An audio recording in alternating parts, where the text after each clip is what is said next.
The snow came first. It hissed against the train as the doors rolled back, and a line of men stepped into a Wisconsin morning-themed coats, hollow cheeks' eyes trained to expect the worst. They had rehearsed a script for months. Capture meant shame, and shame invited cruelty. They braced for it like a blow. What arrived instead was order. Timber barracks in straight rows, a bugle, not a shout. Sentries who watched closely but did not spit or jeer. Interpreters repeating the same dry phrases. Line up, move, forward. Do not break formation. And on the edge of it all, Red Cross clipboards. Neutralized taking notes, as if fairness could be audited. The intake felt mechanical but disorientingly humane. Lice were powdered away. Torn uniforms were burned. A medic lifted the bandage from a crusted wound and replaced it with clean gauze, the way you would care for a neighbor or a brother. The soldier stared as if the touch might bite. He had been taught to expect a fist, not a dressing. Night brought beds with wool blankets. Not home. Not freedom. Still, the stove breathed a steady warmth, and that felt like treason to their expectations. Most lay stiff on their cots, waiting for the trick to reveal itself. It walked in the next day on a metal tray. In the mess hall, steam ribboned up from steel pans. A cook slid a soft bun under a slab of meat, let a spatula kiss the griddle, and added fried potatoes that snapped when they cooled. A glass bottle cold enough to sweat was popped open with a metallic sigh. The label's curling script meant nothing to the men in line. The fizz did. It sounded alive. The first sip burned. Sweetness sprinted across a tongue that remembered only broth and barley. A man coughed, then laughed by accident, then tried to hide both. Another lifted the sandwich with 2 hands, took a bite, and kept chewing long past the swallow, like he was negotiating with memory. I had forgotten the weight of fat, he whispered in his own language, ashamed of the relief. Nobody gloated. The guards ate the same meal at another table, as if this feast was a Tuesday. That normality hit harder than any taunt could have. If this was the enemy's routine, what else had been wrong in the stories they had believed? The rules arrived just as steadily. Rights under the Geneva Convention. Mail allowed. Work permitted but limited. Inspections scheduled. Some men called it theater. Others listened with their heads lowered, afraid that believing comfort would soften them into disloyalty. Yet the routine held.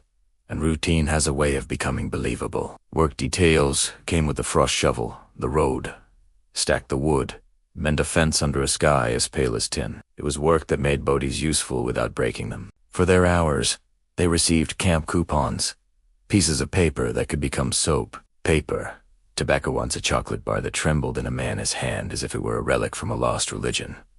Language followed necessity. A guard pointed to a shovel. Work.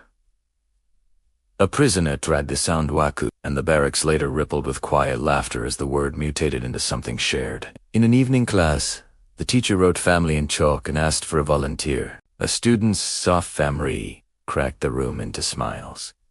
No unmocked laughter made the ceiling feel higher. Moments that should not have existed began to exist. Chewing gum passed through a fence, baffling everyone until someone swallowed it whole and the Americans howled, wagging their hands to say no. A young guard from Illinois kept a creased photo in his pocket pants on a porch, 2 little sisters holding a dog with ears too large for its body. He said the names slowly. A prisoner traced a house in the dust and pointed to his chest. Mother, father, sister. In a language the guard tried on like a new coat. The conversation was more gesture than grammar, but it worked anyway. Not all faces were soft. On a farm, an older American watched a work crew with grief glowing in his jaw. His son was dead in the Pacific. He spat near a prisoner's boots and turned away. The guard on duty moved closer without a word.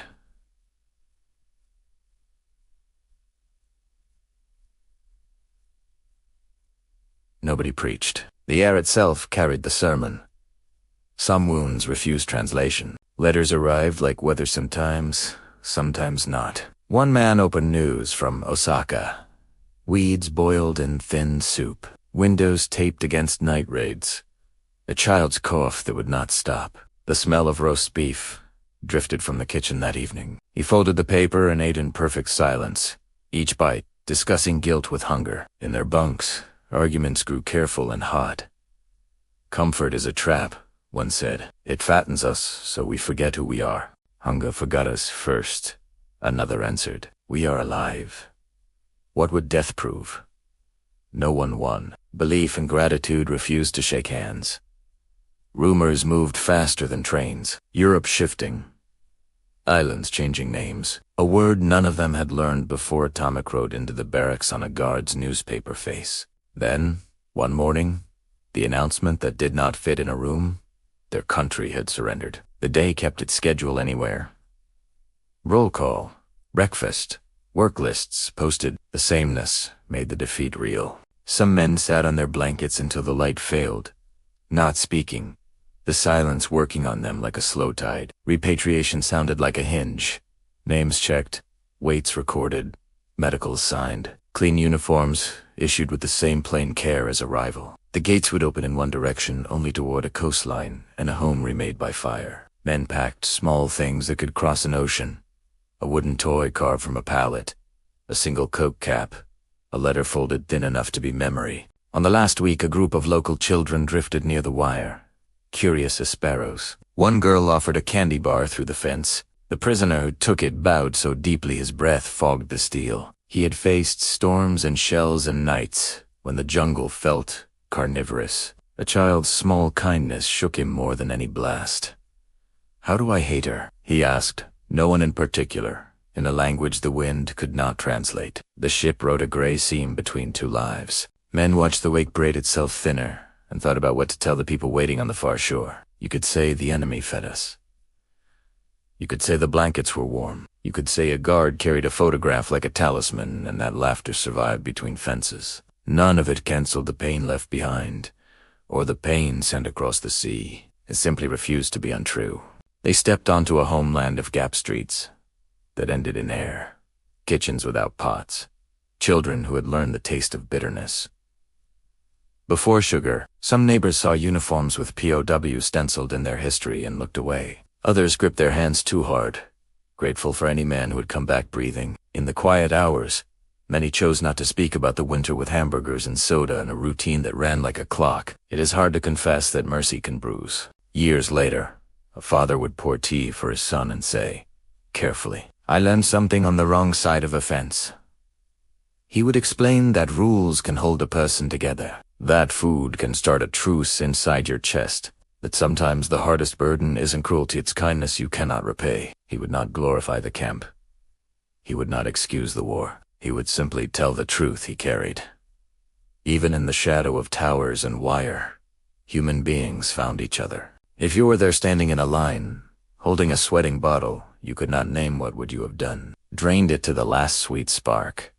Pushed it away to prove you could. The story doesn't ask you to choose a side. It asks you to remember that choices, even small ones, make us who we are. That day, the cook slid a tray across the counter without ceremony. The bottle hissed. A life bent slightly toward a different future. Mercy, under Watchtowers, had done its quiet work.